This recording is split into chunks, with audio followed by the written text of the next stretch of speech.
Hi everyone and welcome back to Cleaning the Easy Way. Today we are doing something different. Today I am going to share with you my grandmother's recipe for her icebox cake.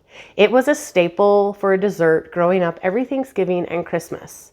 And now that I'm an adult, it's my turn to make the icebox cake. I am going to be making it for my family, and I thought I would take you along to show you the recipe. If you haven't already subscribed, make sure you do so you don't miss the next time we upload. And now on to the video. You will need 14 large marshmallows, a half a cup chocolate syrup, 1.5 cup graham cracker crumbs, a half cup butter warmed to room temperature, 3 fresh eggs, 3/4 cup powdered sugar. The next is optional. It is a half to 1 cup chopped nuts, an 8x8 pan, 3 mixing bowls, 2 large, 1 medium, a hand mixer, and scissors. And today I am going to double the recipe. I couldn't find my kitchen scissors, so I am just using my paper scissors, and of course I need to clean them first.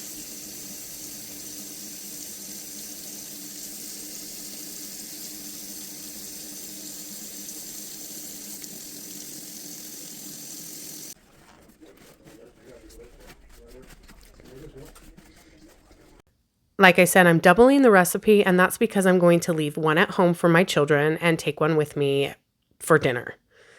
The first step is to cut the marshmallows into small pieces using scissors. And those marshmallows start to get really sticky. And a trick to help with this is to have a cup of water to dip the scissors into, or I just run them under the faucet. The water helps prevent the small pieces from sticking onto the scissors. I also like to cut the outer part of the marshmallow because of the powder coating, and that helps because it doesn't get sticky right away. My mom did try to make this one time with small marshmallows to bypass the cutting, and it didn't turn out right. After you are done cutting the marshmallows, it's time to coat them in chocolate syrup. You do need to make sure that you are coating all of those marshmallows very, very well.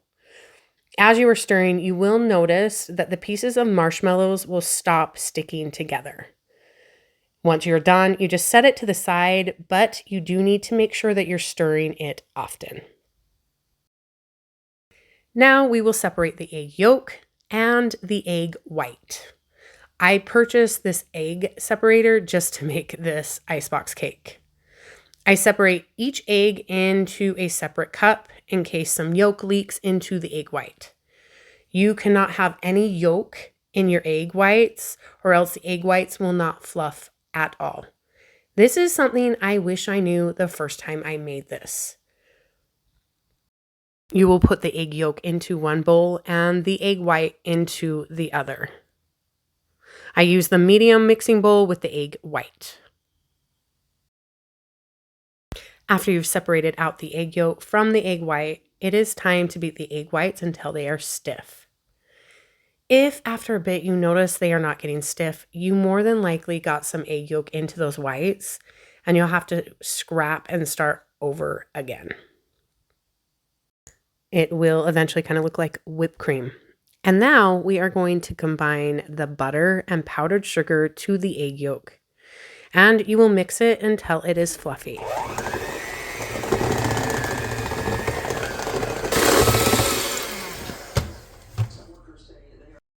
After we're done with that, it is time to combine the chocolate and marshmallow mix, the egg white mix, and the egg yolk mix into one bowl, and we will fold them together until they are well blended. For those of you unaware, I do have the entire recipe in the description. We are going to add half of the graham cracker crumbs to the bottom of the pan. You don't have to buy these pre-crumbled up graham crackers. You can just put regular graham crackers into a food processor or blender. I just feel like this saves on time and it is less of a mess. Now it is time to add the marshmallow chocolate goodiness on top of those graham cracker crumbs. After you've gotten that in the pan and leveled out, just sprinkle the remainder portion of the graham cracker crumbs on top.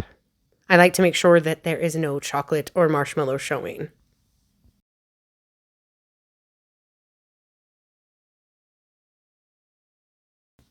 put aluminum foil or tin foil on top of the pan, and you place it in the freezer overnight.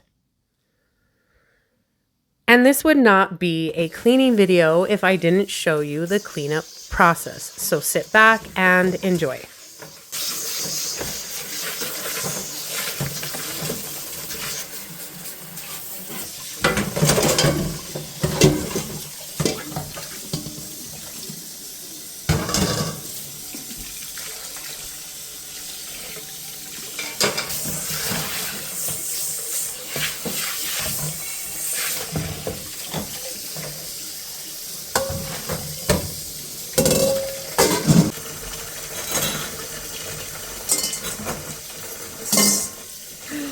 Oh, that's not.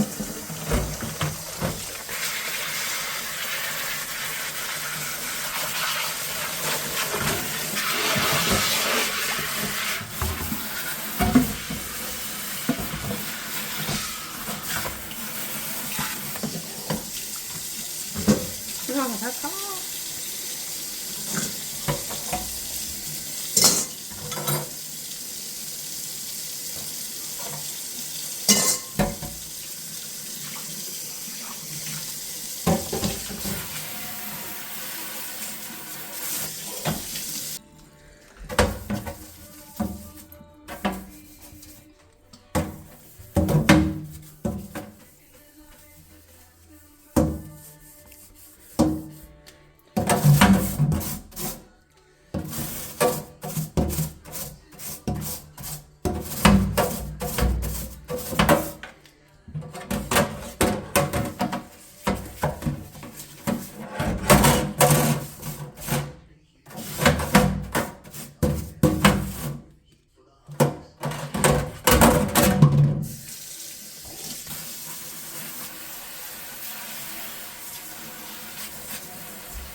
After sitting in the freezer overnight, it's going to set up and be thick like this.